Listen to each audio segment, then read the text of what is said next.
nukhalifu dinal Islam wa amanna bi kulli kitabin anzalallah wa bi kulli rasulin arsalallah wa bi malaikatillah wa bil qadari khairihi wa syarrihi wa bil yaumil akhiri wa bi kulli ma jaa bihi sayyiduna Muhammadur Rasulullah sallallahu alaihi wasallam anillah ala dzalika nahya wa alaihi namutu wa alaihi nub'atsu insyaallahu minal aminin alladzina la khaufun alaihim wa la hum yahzanun bi fadlika Allahumma ya rabbal alamin.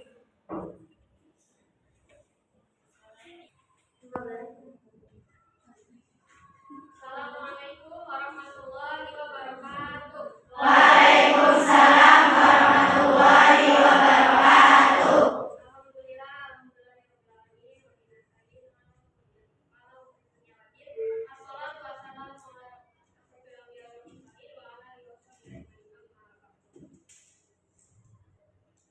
Sebelumnya, udah pada makan siang semua?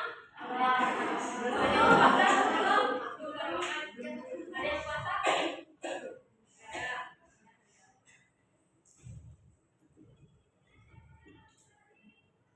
Sebelumnya, perkenalkan nama saya Ismail Nurhayya sebagai moderator dari kelompok 1 akan memimpin tugas PKM atau mengabdi kepada masyarakat pada pekan ini. Alhamdulillah pada hari ini kita akan melanjutkan penyampaian materi di pekan 4 kali ini dengan susunan acara yang pertama membuka, yang kedua penyampaian materi, yang ketiga sesi tanya jawab, dan yang terakhir penutup. Baiklah teman-teman, langsung saja kita mulai ke sesi yang pertama, yaitu adalah pembukaan. Marilah kita mengucapkan basmalah bersama-sama. Bismillahirrahmanirrahim. Selanjutnya sesi yang kedua yaitu penyampaian atau penyajian materi dari rekan-rekan saya. Yang sebelumnya perkenalkan dulu ya rekan-rekan saya. Ada Notulensi Jamila Tiasa Kota. Yang kedua ada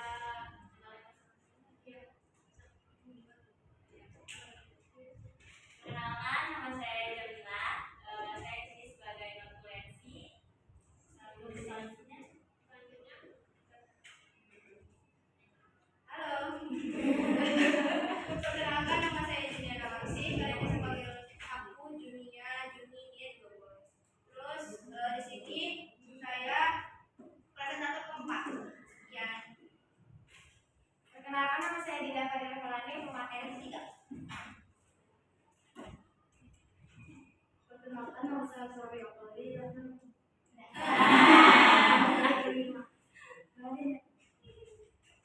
Perkenalkan, nama saya Hana Fauzia sebagai pemateri utama. Perkenalkan, nama saya Kailana Josephina. Saya sebagai presentator kedua. Selanjutnya, presentator pertama, Hana Fauzia, waktu dan tempat saya persilakan. Bismillahirrahmanirrahim. Assalamualaikum warahmatullahi wabarakatuh. Waalaikumsalam warahmatullahi wabarakatuh. Di sini saya akan menyampaikan materi tentang tugas dan peran Nabi Sallallahu Alaihi Wasallam. Tugas Nabi Muhammad Sallallahu Alaihi Wasallam menjelaskan Al-Quran. Contohnya dalil dari Al-Qurannya. Saya sebutnya aja ya. Keterangan-keterangan atau mukjizat dan kitab-kitab. Dan kami turunkan kepada Al-Quran agar kamu menerangkan pada umat manusia apa yang telah diturunkan kepada mereka dan supaya mereka memikirkan. Quran surat An-Nahl. Sesi kedua yaitu sesi penyampaian materi yang berjudul kedudukan hadis dalam Islam hingga sunnah yang akan disampaikan oleh presentator pertama yaitu Hana Fauzia. Waktu dan tempat saya persilakan. Baik, izinkan saya menyampaikan materi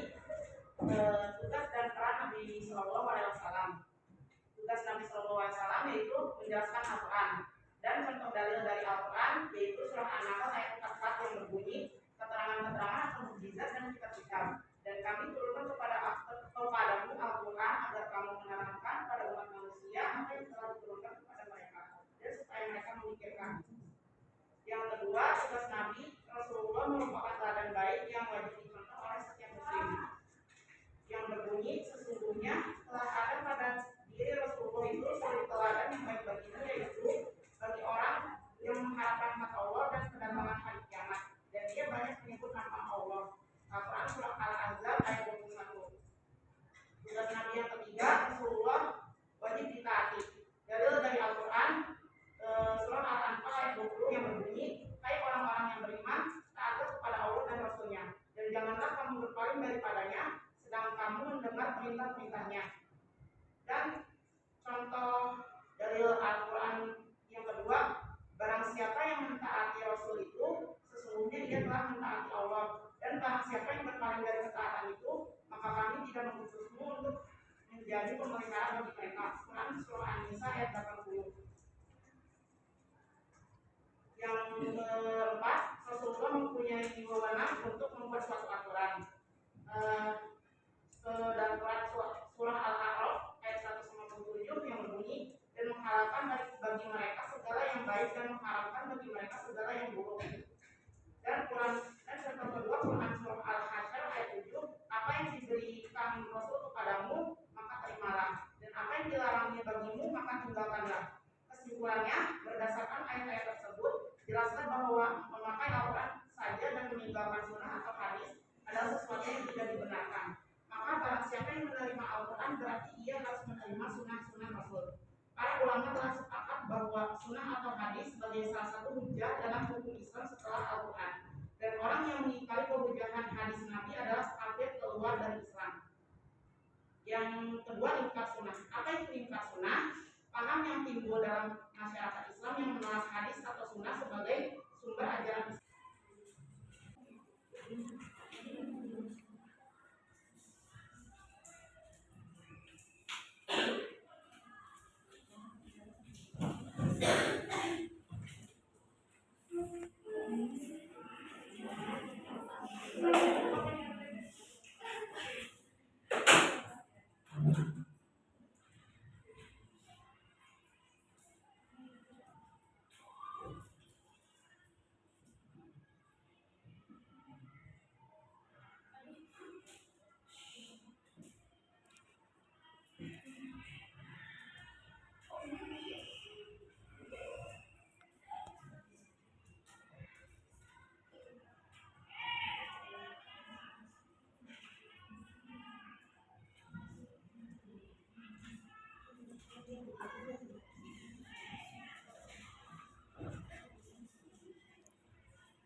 Inkar sunnah dibagi menjadi dua, yaitu ada inkar klasik dan inkar modern. Yang pertama, sejarah inkar sunnah klasik. Menurut Imam Al-Hasan Al-Basri atau ulama tabi'in, cikal bakal munculnya paham inkar sunnah terjadi pada masa sahabat, yaitu ketika seorang sahabat Nabi SAW yang bernama Imran bin Husain sedang mengajarkan hadis. Tiba-tiba ada seorang berkata, ajari kami Al-Quran saja. Lalu Imran memberi pengertian sehingga orang tersebut menyadari kekeliruannya dan kemudian menjadi ahli fikih.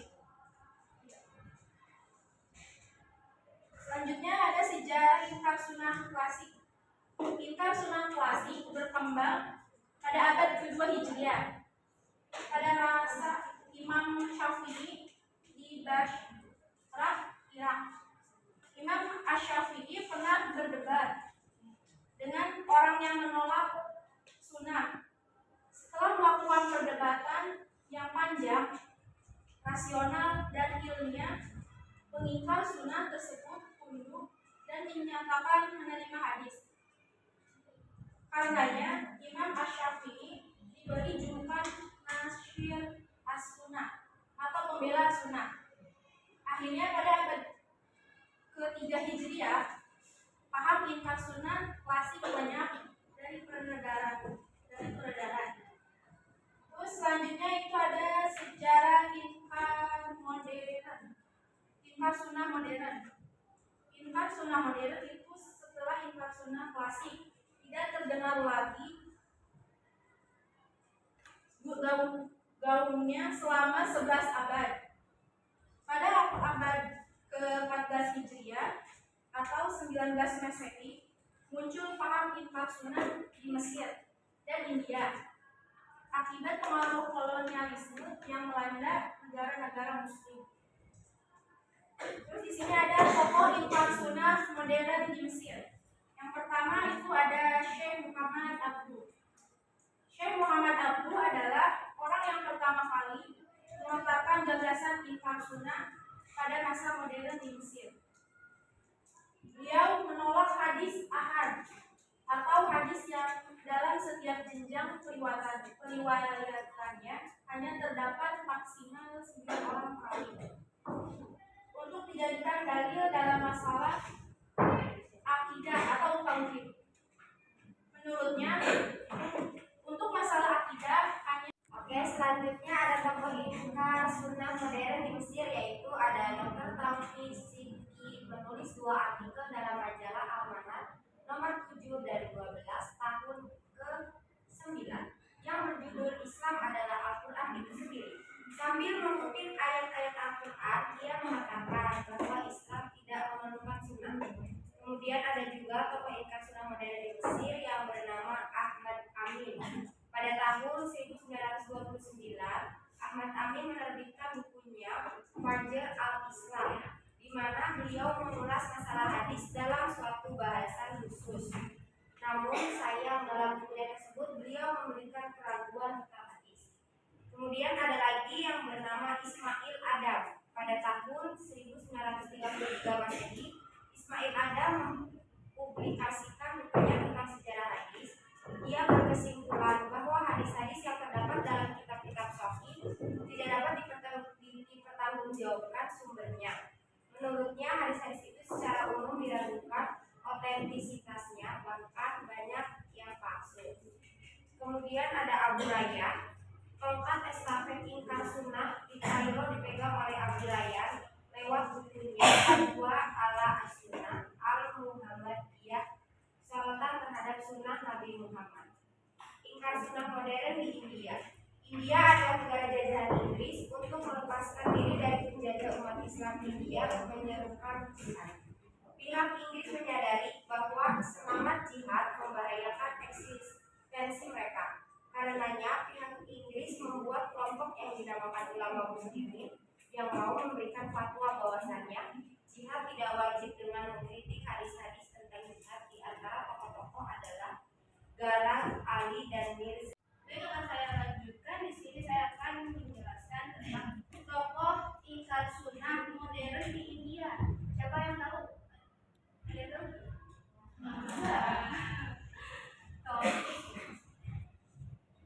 Tokoh ingkar sunnah modern di India yaitu Ghulam Ahmad Parvez. Apa? Tokoh ingkar sunnah modern di India itu siapa? Ingat ya. Nah, Ghulam Ahmad Parvez ini mendirikan organisasi yang bernama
Malaysia,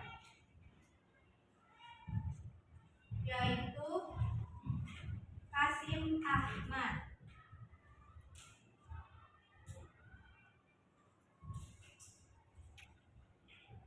Untuk di Indonesia juga ada ingkar sunnah modern di Indonesia. Jadi tokoh-tokoh ingkar sunnah di Indonesia itu diantaranya ada Abdul Rahman, Ahmad Sutarto, Najwa Syamsu, Darini Lubis, dan lain-lain. Ada yang bisa diingat? Nih, saya ulangi. Tokoh-tokoh ingkar sunnah di Indonesia diantaranya ada yang pertama Abdul Rahman, yang kedua Ahmad Sutarto, yang ketiga Najwa Syamsu, yang keempat Darini Lubis, dan lain-lain. Mereka menerbitkan banyak buku yang menurut penelitian MUI buku tersebut menyesatkan dan akan mengganggu stabilitas nasional. Maka pada tanggal 30 September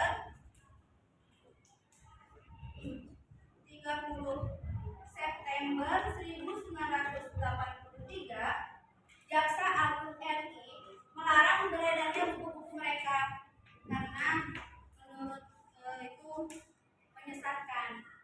Nah, di antara karangan-karangan buku ingkar sunnah di Indonesia itu ada Alam Barzah, yang kedua ada Perbandingan Agama, Al-Quran dan Bible, yang ketiga Al-Quran tentang manusia dan masyarakat, yang keempat Al-Quran tentang sholat, puasa dan waktu, yang kelima Al-Quran tentang Mekah dan ibadah haji, terakhir ada Al-Quran tentang manusia dan ekonomi. Ulama pembela sunnah pada abad modern yaitu Profesor Dr. Mustafa As-Silahi. Sekian dari saya serahkan kepada moderator.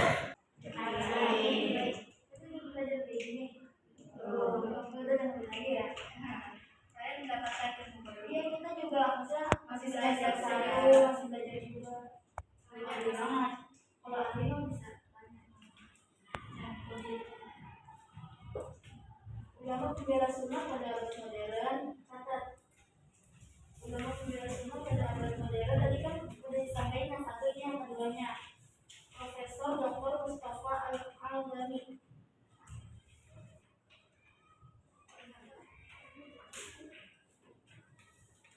Udah ya?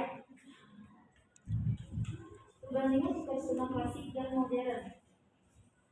Ingkar sunnah klasik dan ingkar sunnah modern.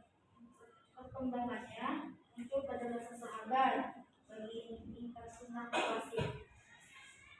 Berkembang pada abad kedua Hijriah di Basrah, Irak. Lenyap pada akhir abad ketiga Hijriah. Kalau ingkar sunnah modern, perkembangannya muncul pada abad ke-14 Hijriah di Kairo, Mesir, dan India, Pakistan. Sebab ingkar sunnah klasik adalah ketidaktahuan akan fungsi kedudukan sunnah dalam Islam. Ingkar sunnah modern sebabnya pengaruh kolonialisme yang ingin meruntuhkan Islam. Bentuk ingkar sunnah klasik bersifat perorangan dan tidak mengklaim dirinya pembaharu atau mujtahid. Ingkar sunnah modern bentuknya kelompok yang terorganisir dan tokoh-tokohnya banyak yang mengklaim sebagai pembaharu. Dan sikap ingkar sunnah klasik mencabut pendapatnya setelah menyadari kekeliruannya. Ingkar sunnah sikap adalah bertahan pada pendiriannya, bahkan menyebarkan pemikirannya secara diam-diam meskipun dilarang oleh pemerintah. Pokok-pokok ajaran ingkar sunnah 1. Tidak percaya hadis. 2. Dasar hukum Islam hanya Al-Quran saja. 3. Salat mereka bermacam-macam. 4. Puasa wajib hanya bagi yang melihat bulan saja. 5. Nabi Muhammad tidak berhak menjelaskan isi Al-Quran.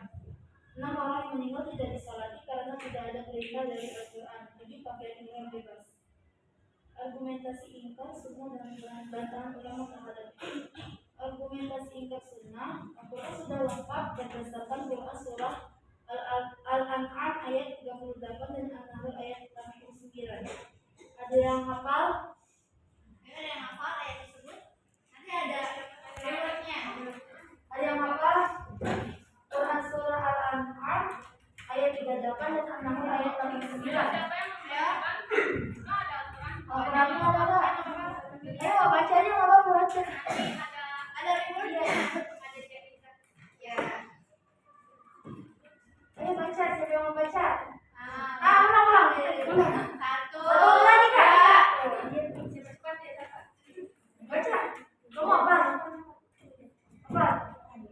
Oh iya.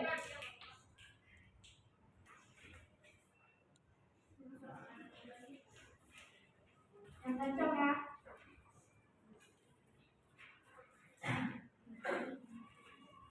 Matiin.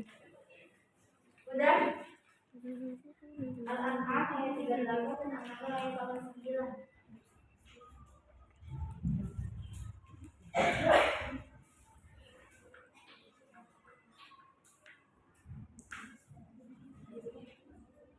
Berdiri ya. Boleh.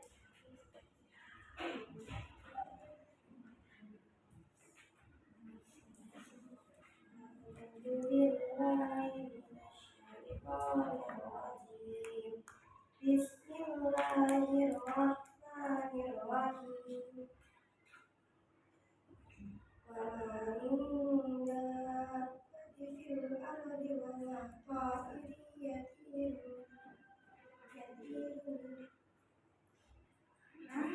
Salah. Al-An'am ayat 38.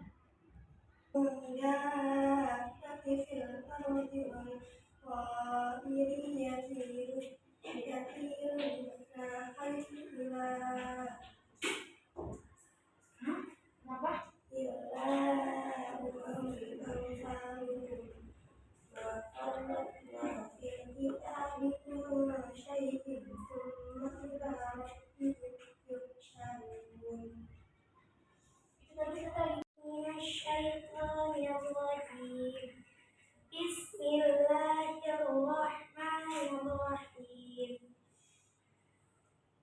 ويوم نبعث في كل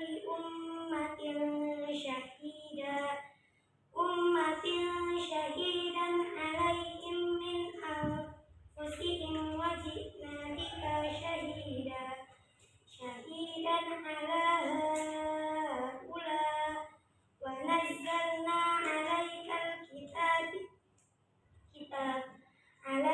الكتاب تبيانا لكل شيء وهدى ورحمة وبشرى للمسلمين. Suka pilih-pilih ayat yang mendukung pendapat mereka, tapi meninggalkan ayat yang lain seperti Quran surah Al-Hasyr ayat 7 dan Al-Ahzab ayat 36. Siapa lagi yang membaca?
Baca apa itu?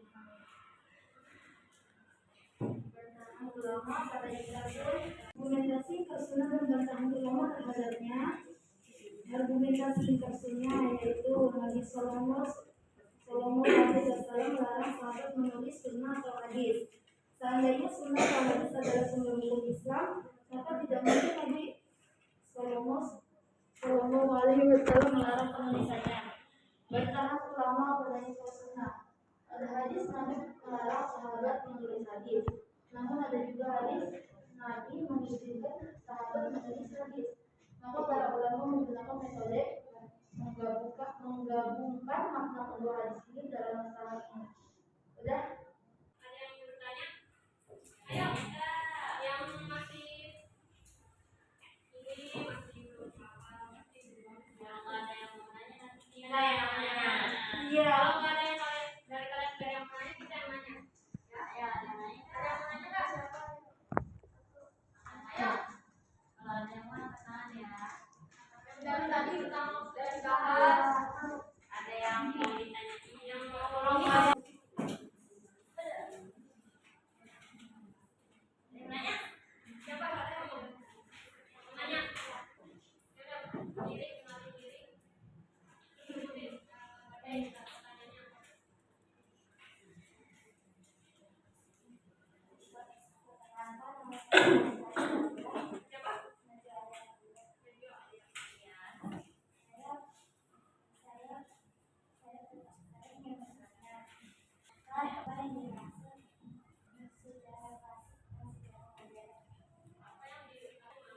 Sejarah klasik dan sejarah modern. Oke. Ya. Oke lagi. 1, 2, 3.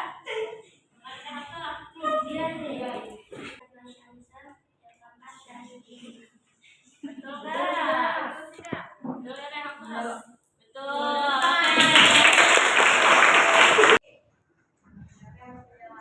Di surat apa yang tadi udah teman-temannya baca yang menjelaskan tentang bantahan ulama barusan yang argumentasi tentang ingkar sunnah itu di surat apa?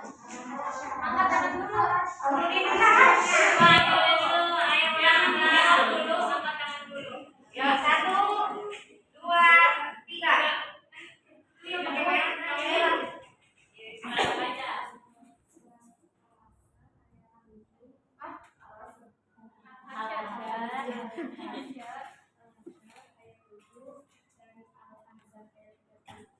Ya, benar.